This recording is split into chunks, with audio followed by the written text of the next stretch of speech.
Covered it a few times, but I'm going to cover it again just because there was somebody who asked. So anybody who's been following me for a while, you can probably just scroll past this, but just because a few people have been asking, they've been asking me to try and explain this relationship between the banker, the banks, the bankers that have lent all this money and all of this real estate shit. So I'm going to try and just briefly break this down, how this relationship works. If you have a really short attention span, just continue on this in your video. Okay. Put yourself in the banker's position, right? What is the number one rule in banking? There's one rule, and it's like the king of all of the rules. One rule, no matter what, it's an inviolable if you understand banking. The person you're lending to has to have more to lose than you do. That is the one rule in banking. It's the big one, okay? They have to have more to lose than you, okay? So if they don't have more to lose, because see, otherwise the odds of you getting your money back, right, are pretty slim. See, we're not talking about people borrowing like 10,000 bucks here, okay, or 100 grand or $1 million bucks. We're not talking about that. You know, if you owe the bank $1 million, that's your problem. If you owe the bank $10 billion, that's their problem. You understand? So you have to have more to lose before they're going to do that. This is where the whole island thing comes in. That's not what this video is about, but that's where that shit comes from, actually. It's because you have to be able to have more to lose, and you have to be afraid to go to the inside and be afraid to stay on the outside. Okay, that way you get to be their puppet people. That's pretty much how it works. But suffice it to say, put yourself, let's just talk about it from the real estate standpoint, okay? If you've lent out billions, tens of billions, hundreds of billions of dollars, okay, on real estate, on all these houses and all these ridiculous assets, and you've been lending at the peak of all of these markets, okay, and the peak is still going and you're still lending into this shit. If the prices come down on those assets, you get to eat that, okay? Bankers operate on a spread, okay? They get to lend out more money than they have, okay? And they get to make the interest on the amount that they've lent out, right? But they only had to have a fraction to begin with. You understand? Okay, so there's other people out there that explain that a lot better than I do, but that's how that works. So if again, it's a form of leverage, and if you're leveraging up into an up market, as long as it continues to go up, no harm, no foul, right? The market's not going to continue to go up, right? I mean, it's already starting to show signs of like bubble mania, and you know, you've got roughly the equivalent of the shoeshine kids talking about, you know, how to invest in real estate and all this other bullshit. And it's like, yeah, that's when everybody's trying to get involved in it. It was time to get out. Like I said, it was time to get out 5 years ago, right? I mean, I was telling people this a long time ago. It's time to get out back then. When the prices get so bad, they're so out of control that none of these numbers make any sense. It's time to get out. When nothing fucking pencils, when no deals pencil, and you know, like, no, it's time to say, nope, you know what, I'm backing away from this. I'll go do something else for the time being. So that's how that relationship works. They can't have that's why you're seeing these crazy deals where, like, hey, if you're an illegal and you're in California, you know, we're willing to give you a $150,000 house buying credit. And also, it's to keep the illusion of these prices up, right? Because remember, just put yourself in the banker's position, right? Always put yourself in the other guy's position if you can, even if you don't like them. If you don't like them. In fact, actually, the more you don't like someone is the more you should put yourself in their position, because then you get an opportunity to think like them, okay? So the bankers, they're in this impossible spot where they've been continually lending and lending and lending and lending, okay? They've been ratcheting this up this entire time. And if all of this stuff starts coming down, starts dropping by, you know, 10%, 20%, 30%, in my opinion, all of this is like 80% or more overpriced, in my view.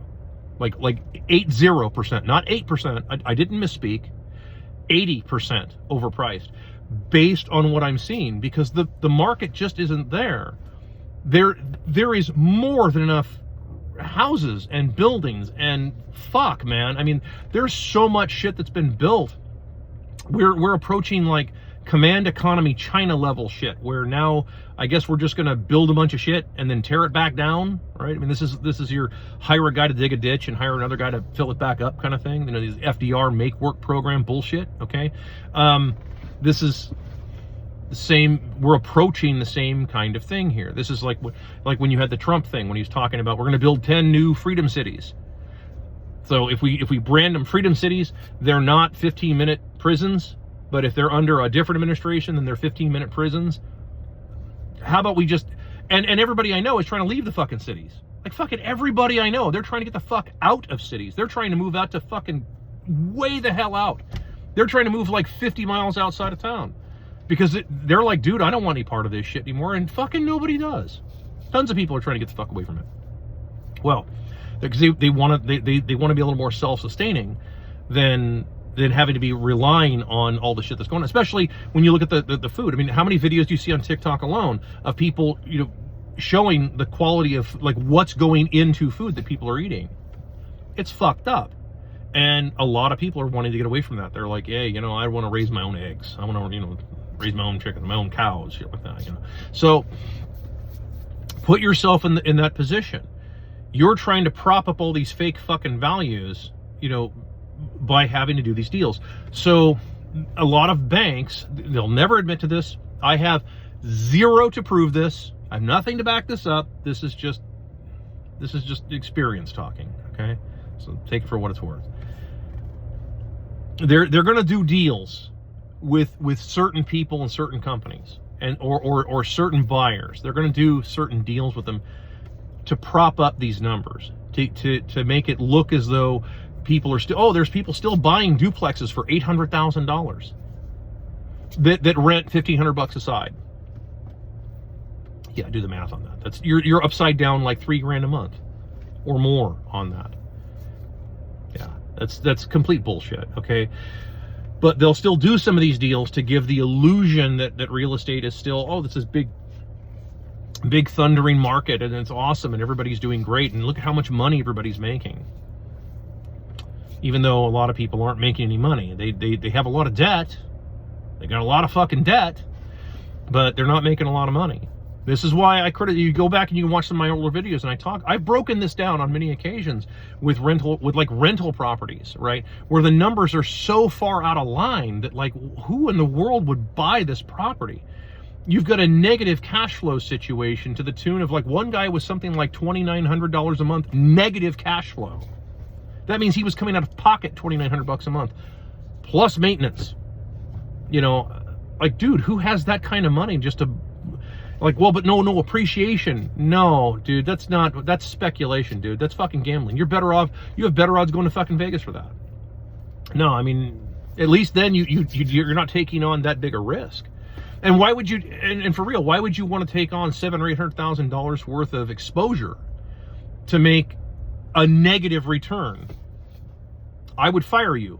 I mean, if you were my employee at a bank and you exposed my institution to that, I would fire you personally, out of a cannon. I mean, are you kidding me? No. I mean, like that's just stupid. Okay, and so normal people don't do stuff like that. And anybody who's been around it for a while, they understand this kind of stuff.